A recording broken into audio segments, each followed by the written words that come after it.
It was supposed to be just another quiet breakfast in the park. After a long night shift patrolling the sleepy streets of Riverbridge, Officer David Granger looked forward to these little moments. Just him, his dog, and the calm hum of morning. The air still carried the cool of dawn, and somewhere nearby, ducks splashed softly in the river. David unwrapped his sandwich with one hand and patted the head of his partner with the other. Lucky sat poised at his feet, alert yet still, a picture of silent devotion. The town of Riverbridge always seemed to wake gently, like a song easing into its first note. Nestled between rolling hills and the slow-moving river, it wasn't much to look at on a map, but to those who called it home, it was everything. David had been with the department for over a decade. Lucky, a sable-coated German shepherd, had joined him 5 years ago. Adopted from a canine training facility after being surrendered by his previous handler, there was always a quiet sadness behind the dog's amber eyes, a longing that no amount of commands or companionship could erase. Today, however, was different. No calls, no sirens, just the rustling of leaves in the wind and the soft shuffle of squirrels above. David tore a piece off his breakfast sandwich and handed it to Lucky. "You've earned it, buddy," he said softly, as he always did, and then came the voice. "Can I have a piece of your sandwich?" David turned slowly, not expecting anyone to be behind him, especially not a child. She stood barefoot on the gravel path, wrapped in a faded gray hoodie that hung loosely from her small frame. Her knees were scraped, her hair tangled, and her face, sun-kissed but hollow-eyed, betrayed a quiet hunger. She looked no older than 8. "Can I have a piece of your sandwich?" she repeated, her voice barely louder than the wind. David hesitated, unsure if this was real or some fatigue-fueled mirage. He reached into the paper bag beside him, pulled out the untouched half of his sandwich, and offered it wordlessly. The girl stepped forward, her fingers brushing his for a fraction of a second as she took the food, but she didn't eat. She clutched the sandwich in both hands, turned, and began to walk away, head down, feet silent against the stone path. David opened his mouth to say something, but Lucky beat him to it. The dog stood abruptly, eyes locked on the girl's retreating figure. Then, without waiting for a command, he trotted after her. Not barking, not running, just moving with purpose, like he was following something he recognized. David blinked. Confused, Lucky never acted without direction. "Lucky," he called, but the dog didn't stop. Something stirred in David's chest, an unease he couldn't quite name. He rose quickly, grabbed his jacket, and followed, his half-eaten breakfast forgotten on the bench. Ahead of him, Lucky's tail swayed as he followed the barefoot girl down a path neither of them had walked before. The path curved beyond the willow trees, narrowing into a trail rarely used, flanked by tall grass and dandelions gone to seed. Maya moved swiftly despite her bare feet, weaving through patches of dirt and gravel with quiet familiarity. Lucky stayed close behind her, his head low, ears forward, tail still. Not a single bark or whine, just silent intent. David jogged to keep up, eyes darting between the girl and his dog. His instincts as a cop told him to be cautious, but something deeper, a quieter instinct, told him to just observe. He had never seen Lucky behave this way, not once in 5 years. The dog had been trained to wait, to obey, to protect, but now he was leading. And more than that, he looked certain. David slowed as they reached the edge of an old neighborhood, one of the forgotten corners of Riverbridge, where paint peeled from wood panels and mailboxes leaned on rusted poles. Maya didn't look back. She stepped over a cracked sidewalk and made her way to a small house with faded blue siding and a sagging porch. And then she paused, as if sensing it for the first time. Maya turned, her eyes locked with David's, then with Lucky's. She didn't speak, but her expression wavered. Uncertainty and fear mixing with something else. Recognition. David raised both hands slightly, signaling peace. "We're not following you," he said gently. "He just ran after you." Lucky, now at the bottom of the porch, sat and looked up at Maya. Not waiting for permission, just being present. For a long moment, no one moved. Then Maya opened the front door and stepped inside. The screen door creaked open just enough for Maya to slip inside. And for a moment, the house swallowed her whole. David stood still at the edge of the walkway, not wanting to cross an invisible line. He wasn't here on duty. There was no call, no crime, just curiosity and concern. Lucky remained seated on the fall porch, ears twitching, eyes fixed on the door like he was waiting for something or someone. Then it happened. From within, a faint cough, followed by heavy, slow footsteps. Maya reappeared in the doorway, holding the sandwich untouched. She glanced at David, then looked down at Lucky and finally stepped aside, revealing the shadowed figure behind her. A man, gaunt and pale, leaned against the doorframe. His name, David would soon learn, was Ethan. A worn hoodie clung to his thin frame. His face was weathered, not by age, but by exhaustion. One hand held onto the wall for balance. The other reached out gently as Lucky stood. Then the dog moved, stepping forward as if time had clicked into place, like memory had finally caught up to the present. Lucky stepped forward, nose lifting, tail wagging slowly. He pressed his head against Ethan's hand with a soft sigh, as if this touch was something long remembered. Ethan blinked, stunned, his fingers curled into the thick fur at Lucky's neck. "I know you," he whispered. David took a step forward, still unsure of what he was witnessing. "Your dog?" he asked. Ethan didn't answer right away. He was still, staring at Lucky. "No," he said finally, voice thick. "Not anymore. But once, a long time ago, Lucky didn't move away. He stayed right there, leaning into the man who had once saved him." Ethan's hand lingered in Lucky's fur longer than most strangers would dare. But Lucky didn't flinch. He leaned in more, eyes closed, tail swaying slowly like a metronome of memory. "I thought I was imagining it," Ethan murmured, his voice cracking. "But it's him. He remembers." David stood quietly on the front step, hands in his pockets. He didn't want to interrupt whatever this was, but he was watching, listening. Maya had backed into the living room, sandwich still untouched. She peeked around the doorway, eyes flicking between her father and the dog. "Daddy?" she asked softly. Ethan nodded without looking back. "It's okay, sweetie." Then, almost like talking to himself, he added, "I didn't think I'd see him again." Lucky shifted his weight, sitting beside Ethan's leg, pressing gently against it like an anchor. The gesture was not just affection. It was recognition. David finally spoke. "You knew him before?" Ethan nodded slowly, tears now gathering in his eyes. 5 years ago. He wasn't called Lucky back then, he said, his voice a whisper. He was just a scared pup with no name, stuck in a rusted cage and dropped like garbage on the edge of a county fair. David felt something twist inside his chest. He looked at Lucky, calm, steady, loyal, and imagined him as that frightened, forgotten thing. What happened to him? David asked. Ethan didn't answer right away. His gaze drifted toward the couch to the past. "I tried to give him a home," he said quietly. "I tried." Ethan sank slowly onto the edge of the couch, Lucky settling at his feet like they'd never been apart.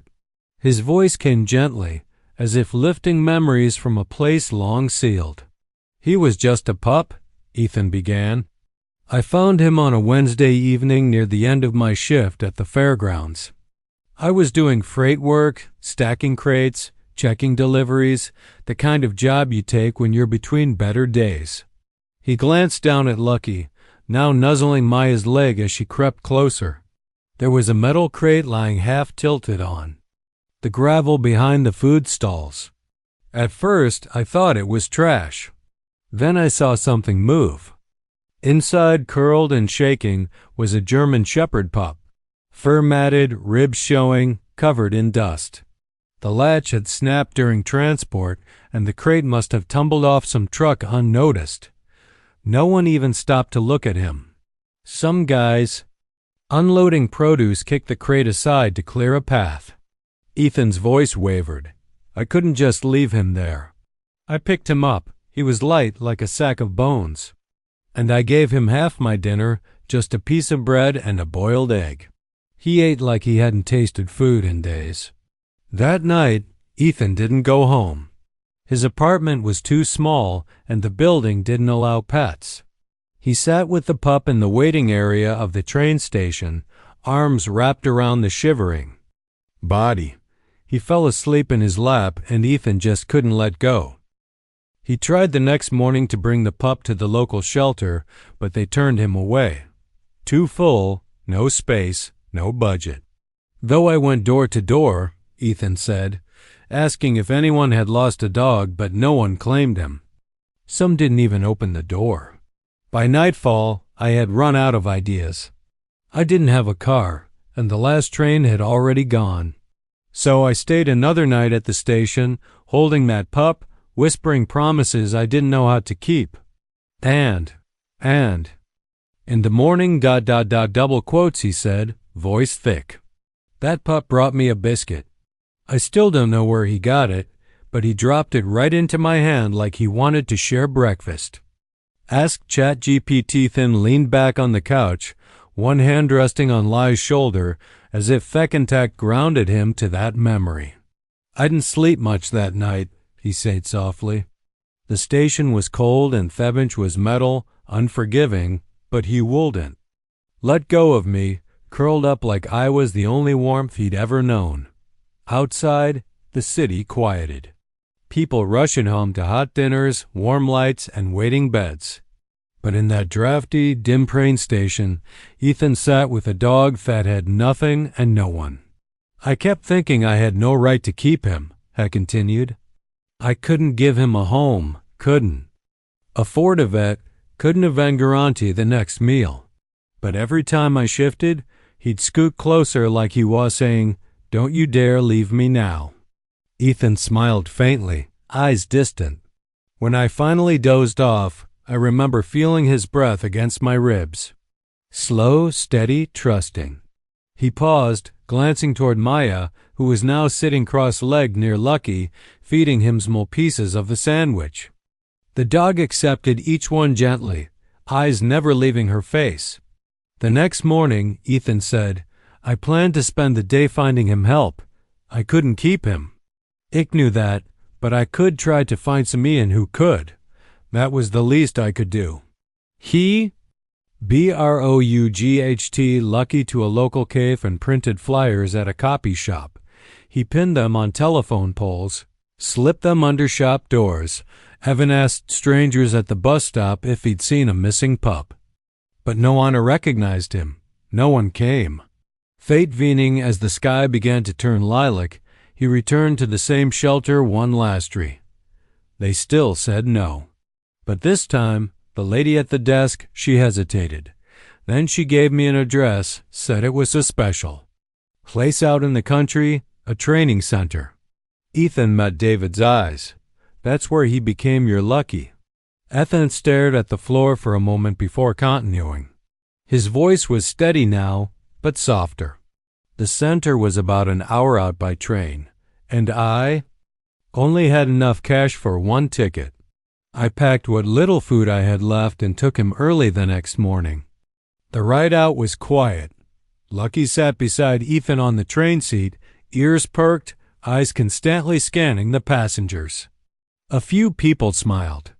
One even offered a biscuit, but Lucky only nudged it toward Ethan's hand. When we arrived, the place looked peaceful. Clean fences, open fields, kind voices.